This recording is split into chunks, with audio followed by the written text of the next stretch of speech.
Man's desire to know the divine has taken him to the extremes of knowledge and sensory experience.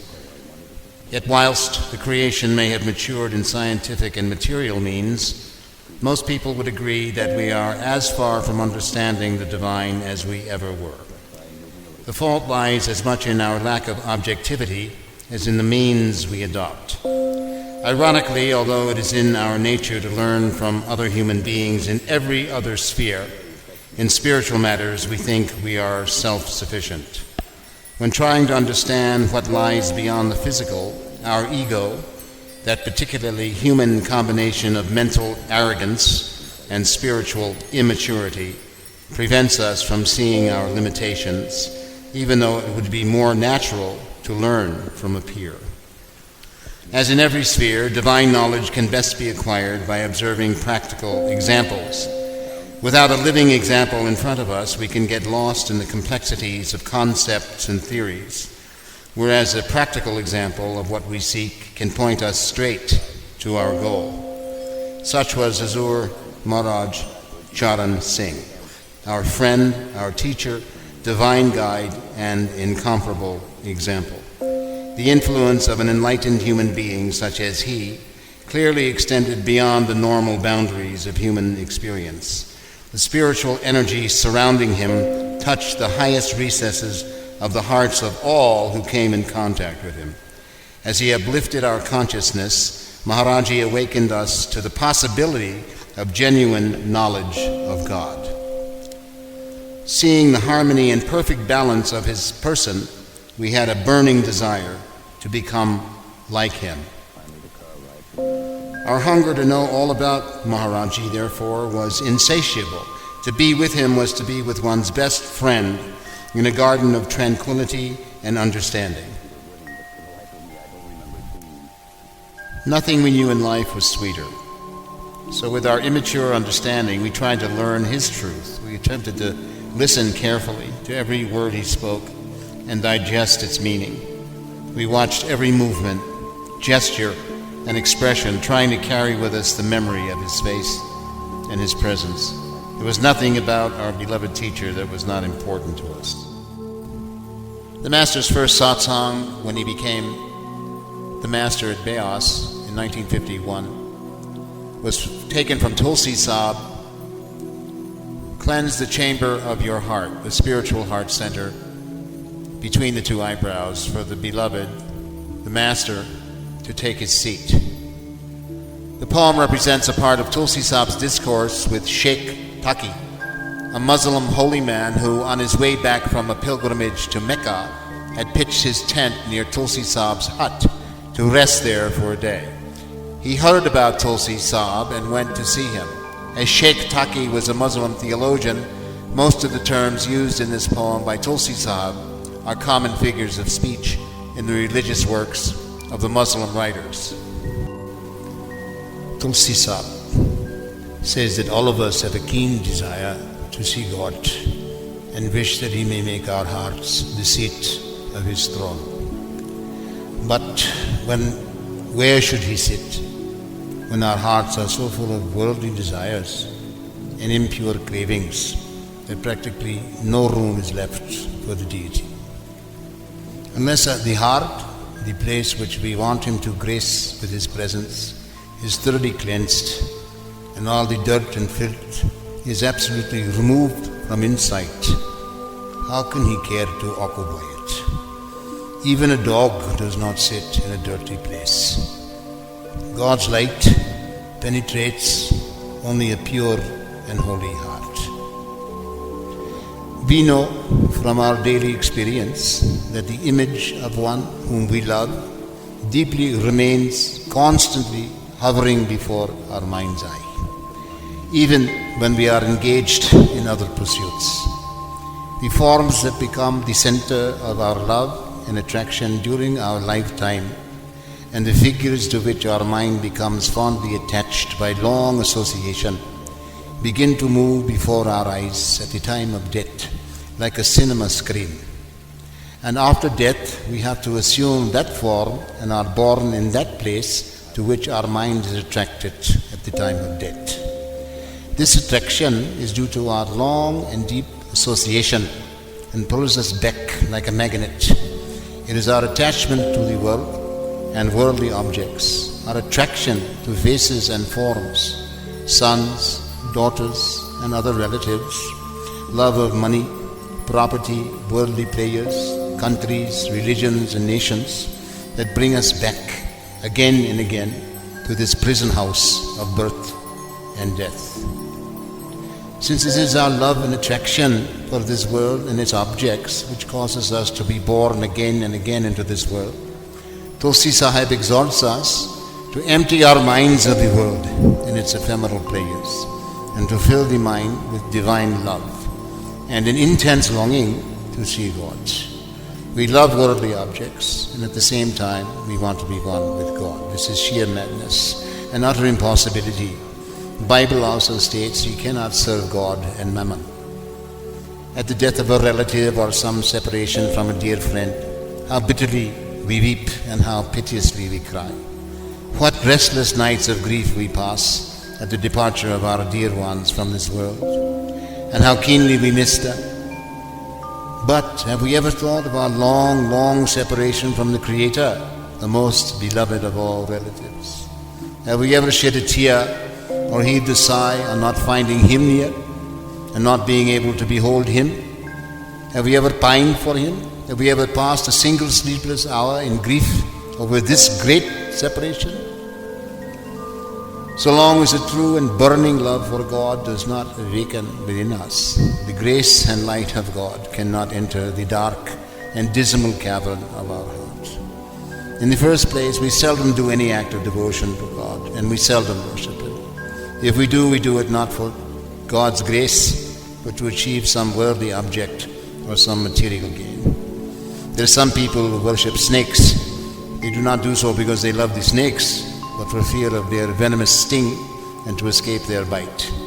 We should not worship God out of fear lest He may bring disaster on us, or that our business may not suffer, or that our children may not die, or that He may not fulfill our other worldly desires.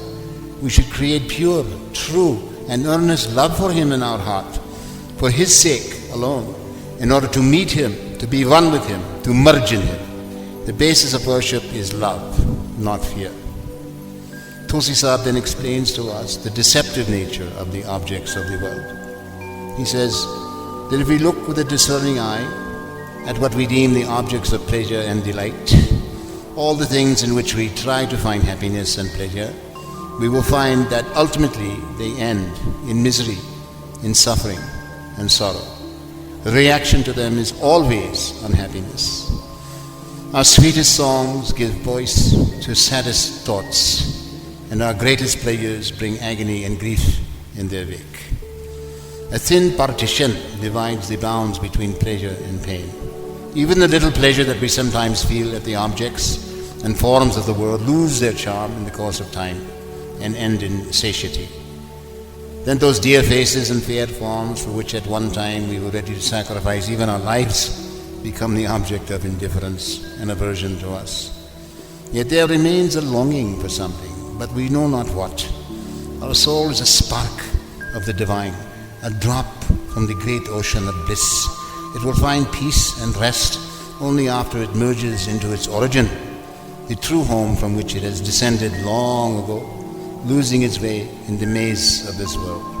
Guru Nanak says, "Dear ones, happy alone are they who attain their eternal home." Next, Tulsi Sahib depicts the working of our mind, how this tiny mind of ours is full of thousands of desires, millions of cravings, and daily they go on increasing. There is no end to them. In this state of mind, how can one find peace and rest unless mind withdraws its attention from the 9 apertures, the 2 eyes, the 2 ears, the nose, the mouth, and 2 lower apertures, and peacefully settles down in the thinking center or eye center? It cannot reach its true home, which is Tirkuti, the region of Brahm, from where it came down into this world. And so long as mind does not return to its home, the soul also, which is so firmly knotted to it in this world, cannot reach its destination, far beyond that of mind. Where do we try to seek God? The fountain of the soul, and the source of all energy. We seek him in the stone mosques and earthen temples which we build with our own hands. How absurd it is that instead of searching for God in the temple that he himself made for his residence in this world, we try to find him in the houses which we built with bricks and stones. The human body is the temple of God, and he dwells within it. Christ, Guru Nanak, Muhammad, and the founders of all religions agree on this point. But ignoring their clear dictum, the kingdom of God is within you, we try to find it in churches, mosques, and temples.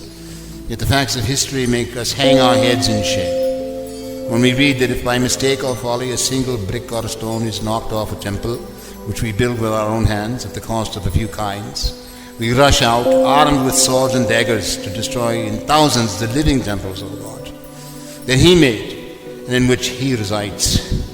Then we call ourselves martyrs and defenders of the faith. Can any folly be greater than this, that a man should hate God's creation for the love of bricks and stones?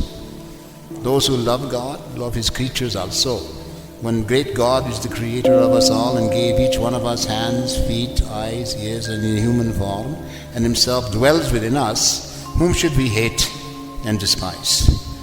If a person despises any of his fellow beings, I say that he despises the Creator himself, who is within him. Christ calls the human body the temple of the living God, and Guru Nanak calls it Har Mandir. Har means God, Mandir means temple. Tulsi Sahib says to Taki, referring to Taki's visit to Mecca, that the real Kaaba is within us, and this forehead of ours is its arch. Concentrate your thoughts between your eyebrows and listen intently in the center of this arch. You will hear a sweet melody which flows from the highest heaven. This celestial music is resounding within the body of every human being, to whatever race, religion, or country he may belong. This voice of the Lord constantly calls us towards himself. There's a story of a man walking along the beach beside the mighty ocean, trying to figure out the meaning and purpose of the creation. As he walked, he noticed a young boy carrying buckets of water from the ocean to a small hole he had dug in the sand. Again and again, the boy went back and forth from the ocean to the hole. Each time he tipped the water in, it was absorbed through the wet sand and disappeared. "What are you doing, child?" the man asked. "I'm emptying the sea into this hole I've dug," replied the boy. "Don't be silly," said the man. "That's impossible."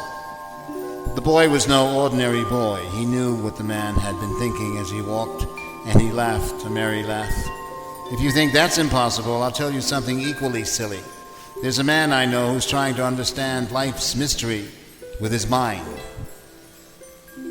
Trying to describe Maharaji in words could be seen as an equally impossible task. One can certainly write about his activities, one can write about the events of his life, but to attempt to convey who he was and claim to convey anything close to the truth would be as foolish as the activities of both boy and man.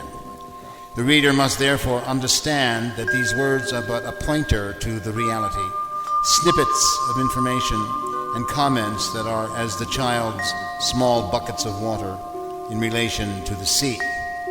The one word that comes to everyone's lips who knew Maharaji is, without a shadow of doubt, love. The personality of every master would appear to be different, in that one is remembered for his compassion, another for his kingliness, one for his humility, another for his dynamism. In this case, Maharaji, it was love. On either side of the word love, we have to place two companions, humility and generosity. Never did Maharaji put himself forward. Never did he take credit for anything. Never did he see himself as other than a sevadar or friend. And as for generosity, he was generous of heart, generous with others' weaknesses, generous in praise and encouragement, generous with his time, and generous with himself. Whether as master, son, husband, father, or friend, he brought the same loving qualities to every relationship. He often used to say that there is far more joy in loving, in giving, and in serving than in being loved, receiving, and being served. And he lived his life to demonstrate it. In spite of his demanding schedule, he was for many people the best friend they ever had. How was it, one might wonder, that he achieved this extraordinary balance between his private and public activities. Maharaji lived the ideal he taught, and by his life he demonstrated his secret.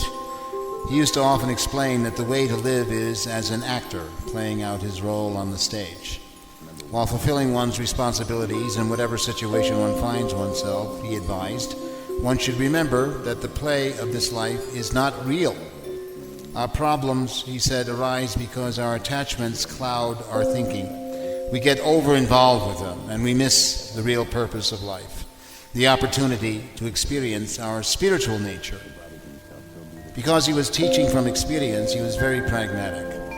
Apart from the great remedy for all ills of meditation, he said the trick for relaxation was to divert the mind. His personal diversion was photography. He would point out, mind also needs relaxation. Your body also needs relaxation. You can attend to meditation much better.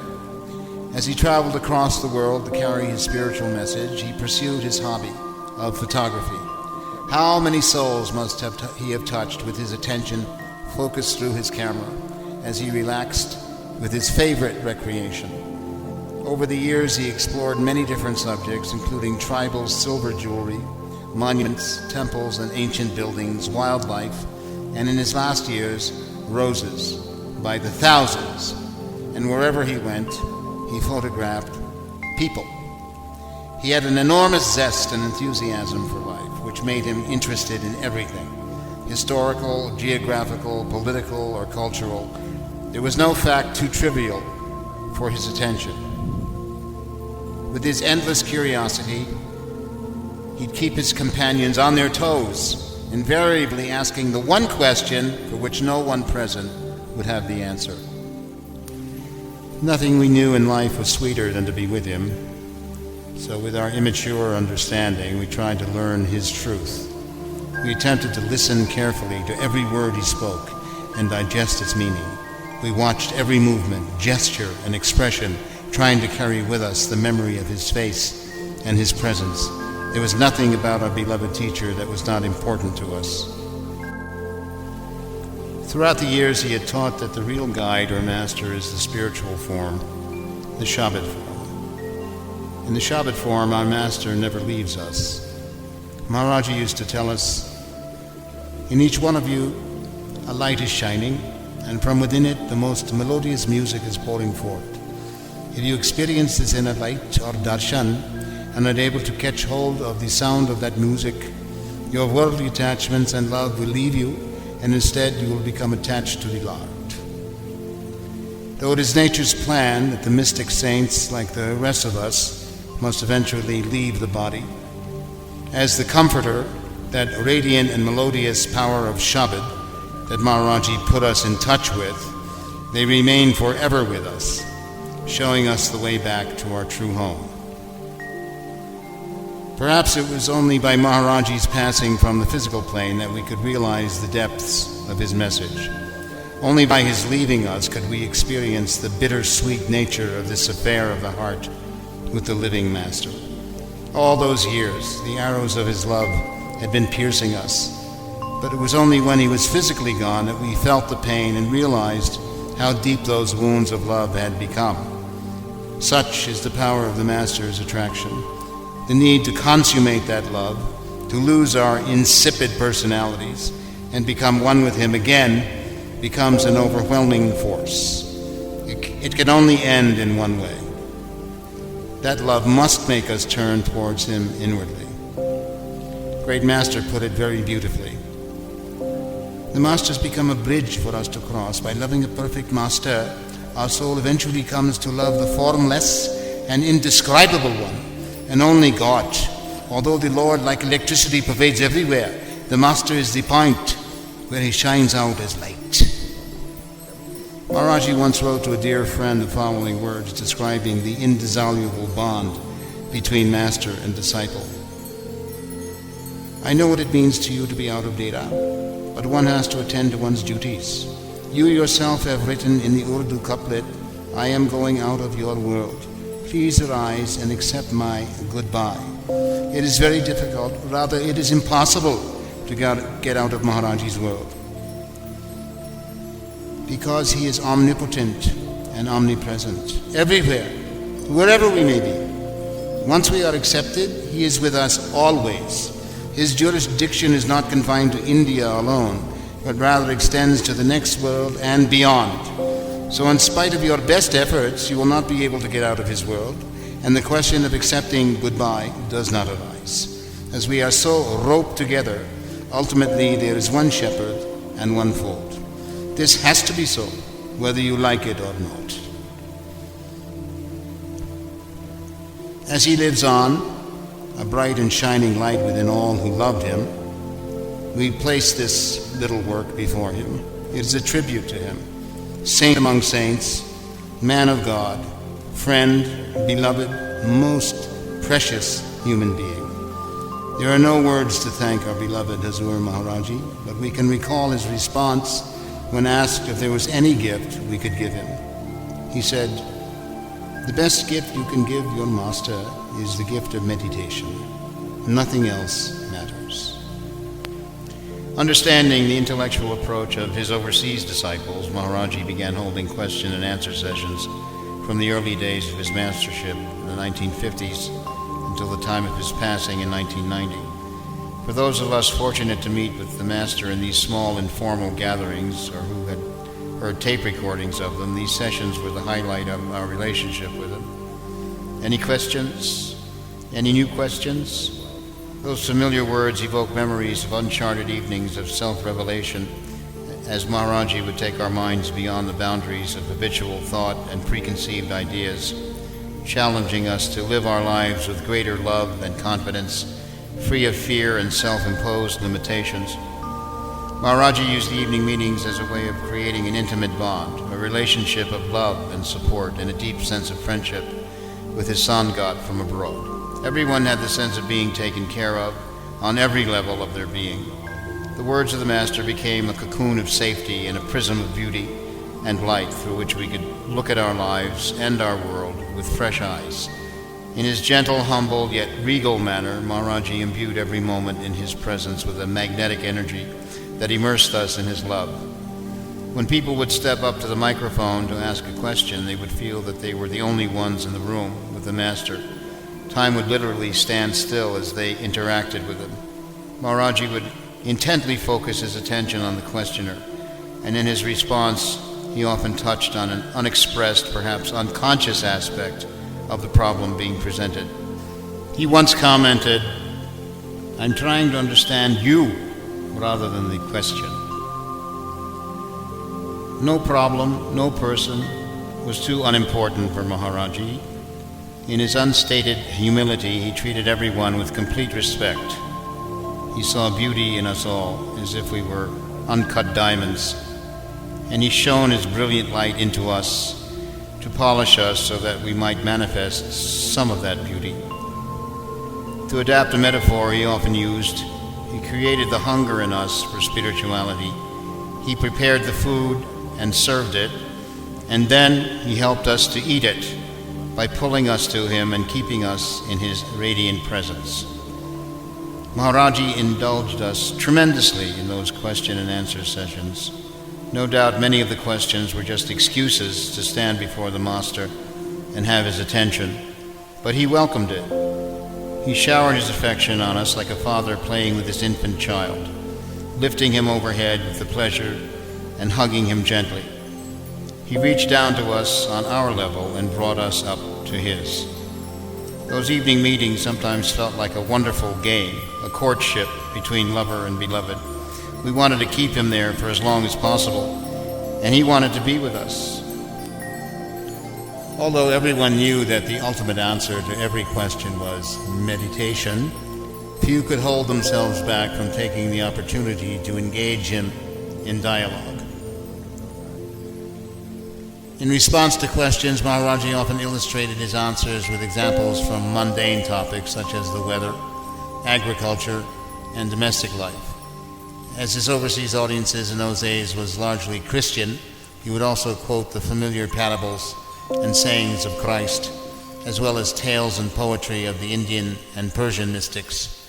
In illustrating the relationship of the soul with the Lord, he would sometimes use examples from domestic life, particularly the idealized love of the wife for the husband in the traditional Indian family. Thus, he was able to reach audiences with diverse religious and social backgrounds, and also to convey the universal truths at the heart of all religions and spiritual teachings. Most of the time, Maharajji's answers touched on several themes at once, inviting listeners to reflect on not only the particular subject under discussion, but other related topics as well, and explore the spiritual qualities that rise to the surface naturally, like, as he used to say, cream on the milk. There's always been a tendency to confuse the words that the saints utter with their inner teaching and compartmentalize and limit that deeper truth. We ossify the saints' teachings by taking their words literally and arresting them in scriptures and doctrines. But scriptures can only hint at the reality the saints experience and want to share with us. At best, human language is merely a pointer to the truth. Only when we have expanded ourselves to the infinite, as the Master has done, can we really understand the deeper meaning of his words. Maharajji's 40 years of selfless ministry is a testament to the miracle of the living Master, ever ready to meet us at our level, encouraging us to ask questions, and then, with affection yet firmness, answering us in the simplest and most down-to-earth manner. The Master is always present for his disciples. His unbounded kindness, love, and patience inspire us to do what is important in life, so that we might rise up to meet him within. Maharajji, the wish-fulfilling tree, the dazzling wish-granting jewel, whose words are a living ocean of nectar, spotless moon and heatless sun. This virtuous one, our true family, may he be loved by all through all time. Visionary and mystic, great human being of unbounded heart and compassion, enabled us to see a world without divisions. Through him we see the potential of human beings to know their common spiritual nature and live a life rooted in spiritual values that unite all humanity. Inspired by him, we too may choose to direct the course of our lives towards our higher objective. Whether we think of such visionaries as emissaries of God, or whether we see them as human beings of exceptional wisdom, makes little difference. What is significant is that they teach a way of being that leads to the experience of the divine, and that they themselves are living examples of a path of action that is a possibility for everyone. They ask us to walk with them and reflect on their teachings, to seek the universal spiritual reality that is our very essence, experience what they have experienced, they advise, and learn from the many who have come before us. Human beings are all, in essence, one divine family. So value our diversity, but value most our spiritual unity, our shared inheritance. Seek this inheritance, they urge. Walk the inner way, the way of one, the way of love. Imagine for a moment being born in a world in which your birth determines your social status and how you live. Imagine you have been born with little status in the eyes of your fellow human beings. You may not even have the right to worship in the temple with those of higher status. The practice of worship seems to be a privilege exclusive to particular sections of society, or to those who study and recite scriptures in a language you do not understand. Your, quote, accident of birth, a fact beyond your control, appears to have denied you a relationship with God and determined the pattern of your days till you die. Imagine this is your lot. But this is just one side of the picture. The other side is that you have the opportunity to meet in person experts in the subject of spirituality, mystic adepts and teachers. Some call them saints. They live as ordinary human beings, but their teachings and the way they explain life impress you in an extraordinary way. The powerful positive energy that surrounds them attracts you to them. Their songs and words ring with truth, and you want to know more. They give you love and respect with no concern for your background.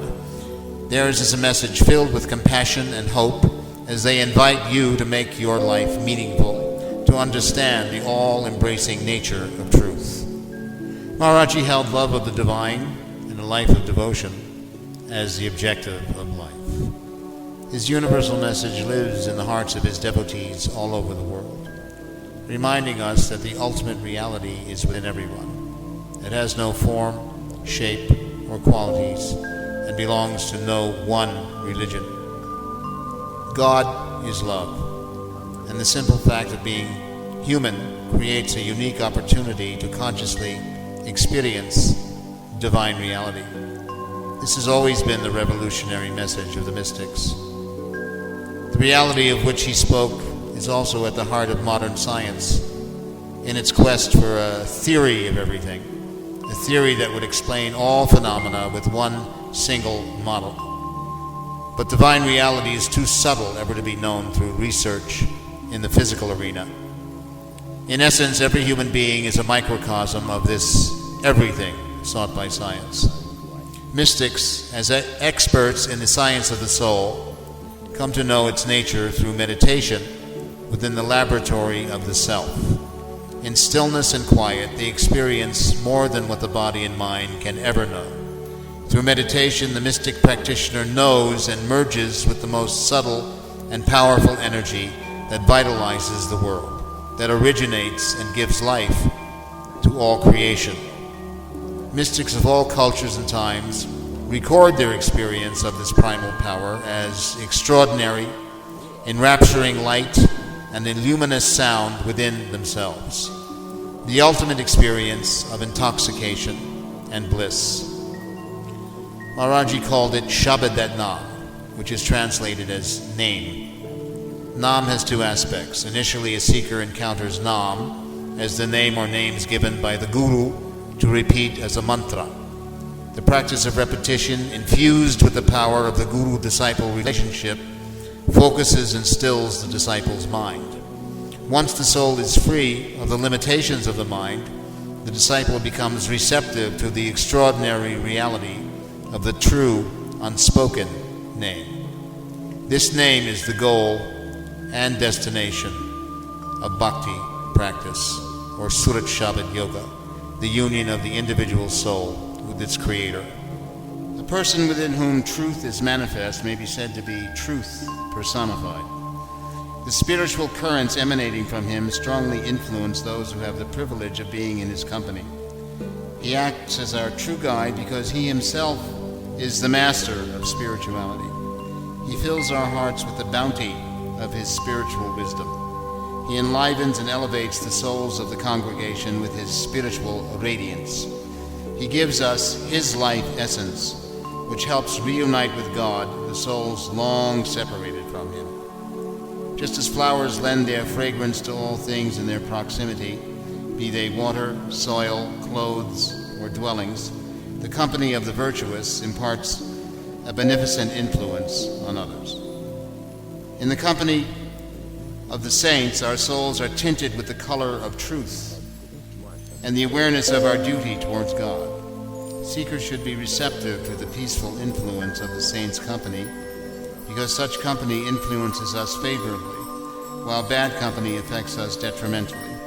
We should sit in the company of such high souls with a sincere and clean heart in order to receive the fullest benefit from the spiritual currents emanating from them. In case such benevolent company is not available, we should remain steeped in the remembrance of God by reading books written by spiritually advanced people.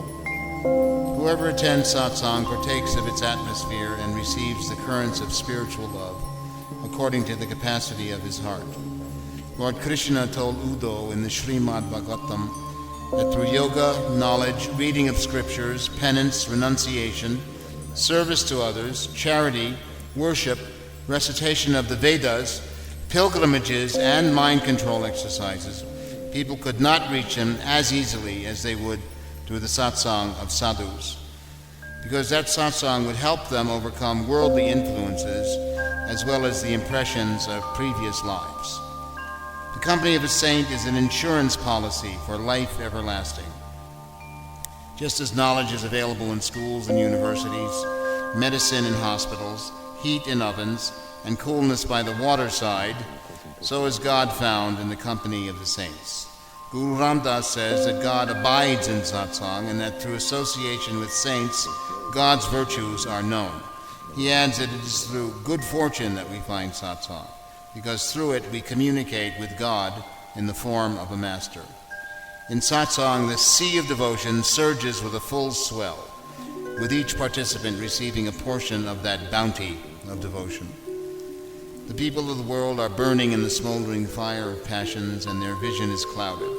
Satsang of the saints is a great blessing for those burning in this fire.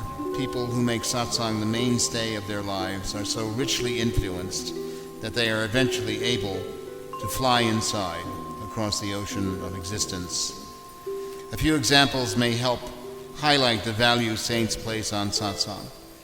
In mystic lore, even the steel blade of a butcher's knife turns into gold when brought in touch with the paras, the alchemist's stone. A neem tree grows near a sandalwood tree, takes on its fragrance.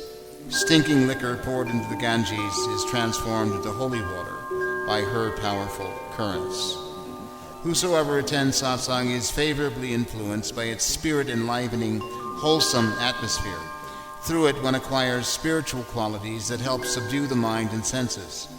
No one has ever overcome his baser self without the shelter and protection of a master. All are transformed after partaking of the nectar of spirituality and noble thoughts from the fountain of satsang. Satsang is not the chanting of hymns to the beat of music, nor is it the company of religious scholars. Satsang is the company of a person whose consciousness is awakened in God. Guru Amar Das says that it is through the perfect master alone that satsang originates, and one easily and naturally finds the truth. The satsang of a perfect master leads to the remembrance of the Lord. Through remembrance, the soul ends its life of the flesh and becomes aware of the spiritual heritage. Guru Nanak has defined satsang as a gathering of devotees where only Nam is preached and explained. Satsang is of two kinds: external satsang, through which the mind is cleansed, leavened with spirituality, and made fit to lead a life of devotion. Internal satsang, which is possible only after initiation by a perfect master, and through which the attention of the soul is elevated with the help of Nam practice. Satsang is a spiritual university that provides practical instruction in the process of uniting the soul with Nam. It is an extraordinary workshop where a person is hewn, dressed, trimmed, and made fit for his union with the Lord. It is an exalted place of pilgrimage where the sins of millions of lives are washed away and the mind cleansed. Rumi says, "A few moments spent in the company of a saint are better than 100 years of humble devotion." All the worldly objects which keep us engrossed and preoccupied throughout our lives are temporary and will stay behind as we pass on. God is everlasting and imperishable. A human being is the combination of a body, which is temporary, and the soul, which being a spark from the Lord, is eternal. The physical body is the vehicle through which the soul functions and relates to the world. We should work for the body's upkeep and sustenance, but should clearly understand that it is the soul that is the vital entity, and that the body has value only as long as the bond between the two lasts. Whereas we are endlessly preoccupied with meeting the needs of the body, we should also devote ourselves to the awakening and improvement of the soul. We have learned a lot about the physical body and other subjects related to the world, but know little about ourselves. It is in the company of the saints that we learn the bitter truth that death is real and life is false. Life is getting shorter by the day, and every day that passes is drawing us closer to the end. This should serve to remind us that this world is not our permanent home. All of us will have to leave here as soon as our lease on life expires. Let not the deceptively sharp but fading colors of life entrance us. When the soul departs at the time of death, body, wealth, and all we possess lose their meaning. Our quest should focus entirely on fortifying the spirit during life and making it fit to meet the Lord. Contact with Nam enhances the value of both the body and the spirit. We should only be concerned with recognizing that our soul is the one thing within the body that is unchanging and eternal. We should therefore beg the Master for the wealth of Nam and set about realizing the true purpose of life, since Nam is beneficent in this life as well as the next. Human life is rare and precious only because it affords the opportunity to meet God. Everything we do in life is connected with the body and with things related to it. None of this is beneficial to our soul unless we seek the company of God in the form of a God-realized saint, who alone can give us the gift of Nam. We should therefore take advantage of this opportunity and dedicate our life to the Lord. In spirituality, the very first prerequisites are devotion and love. They are two similar aspects of the same phenomenon, and yet there is a fine distinction between them. Devotion is a spontaneous pull which irresistibly draws one to the beloved. Love is the attainment of the object of devotion and the intoxication of being one with the beloved. Love is the state of being consciously absorbed in the intimate and intense sweetness of the beloved, and is the ultimate objective of devotion. In this state, the heart is saturated with the remembrance of the beloved, and the eye with the contemplation of their form. In this state, every pore of the body becomes a tongue to sing their praises, and the eyes overflow with tears of love. With this kind of remembrance and contemplation, one can quickly sail to the Kaaba of one's heart, in the flood tide of one's own tears. The route of fasts, formal prayers, and worship without tears is the dry and barren land route. Without love, all repetitions and austerities, as well as knowledge and scholarship, are but a hollow song. Practices which are devoid of God's love are incapable of unfolding divine mysteries, and do not help one offer true devotion to God. Several paths and procedures such as repetition, austerities, bhakti, detachment, and the yoga of knowledge have been devised to draw one closer to God. But love is the highest path and supersedes all other methods and practices.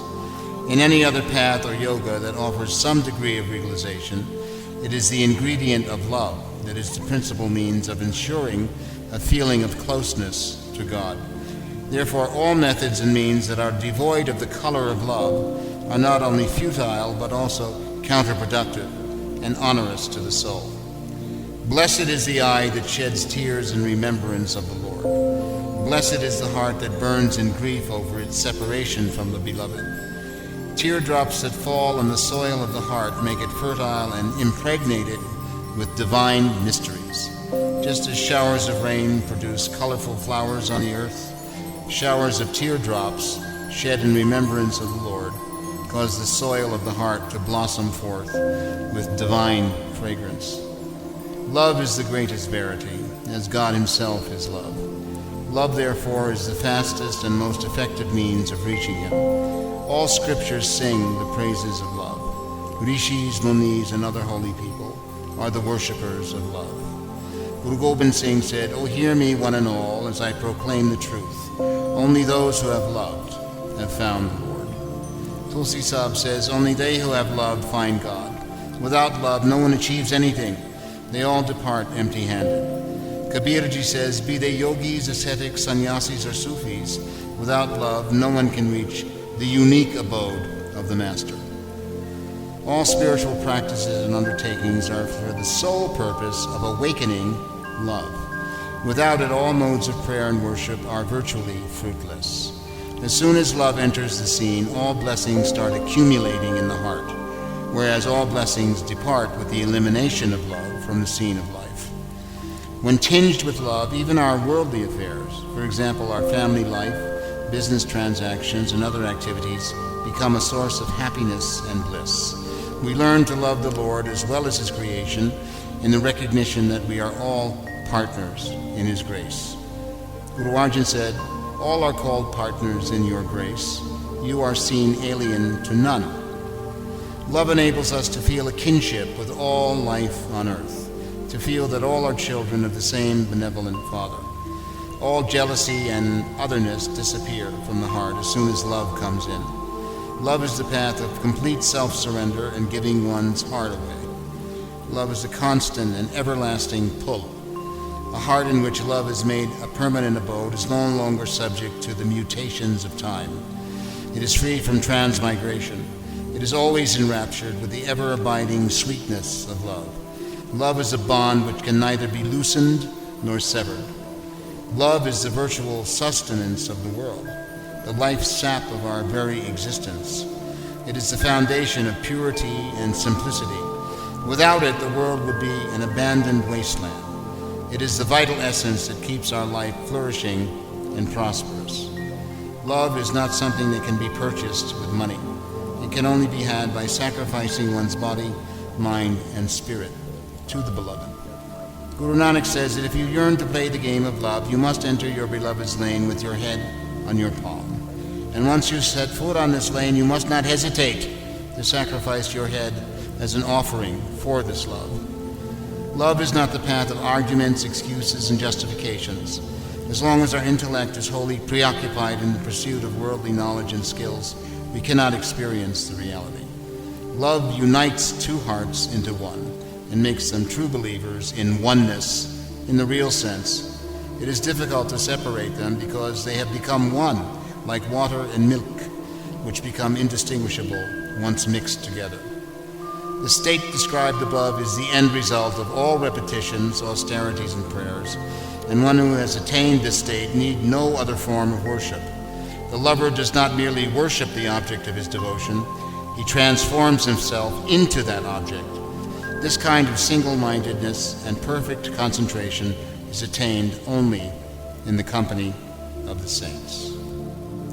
December 12, 1916, June 1st, 1990. Man and master in one, Maharaji danced the dance of life magnificently, selflessly, serenely, flawlessly, and laying down his mortal frame, fearless, calm, reassuring, radiant, and resplendent, he affirmed his message of the eternal Shabad, of love. And he showed how this brief act upon creation's stage should end. Is it a wonder then, when we think of him, or when life brings his image before us, that we miss his physical presence? As Hafiz so poignantly put it, his face, moon of form, we beheld not to our fill, and he departed. In the rose garden of union with him, we moved not, and he departed. On his face we fully cast not our glance, and he departed. Alas, for bidding him farewell, we arrived not, and he departed. It is his legacy of love, his most precious gift to us, that holds us on the path he placed us on. He always said, "Love is within you, and is not to be found anywhere outside." The love and recognition that we seek from the body master is already there within us. Our souls are already in love with the Lord, he would say. His gifts can be had here and now, at the eye center. We only have to believe and look. Commensurate friend, an inseparable divine companion, he is both the life-giving Shabad that sustains us, and he is his successor, with us still on the physical plane. Our Master is at all times giving us his immeasurable protection. It is a great good fortune to meet a perfect saint such as he in one's lifetime. When we view it from the standpoint of total existence, life after life and eon upon eon, such good fortune cannot be conceived. We can only marvel that any being can be so blessed.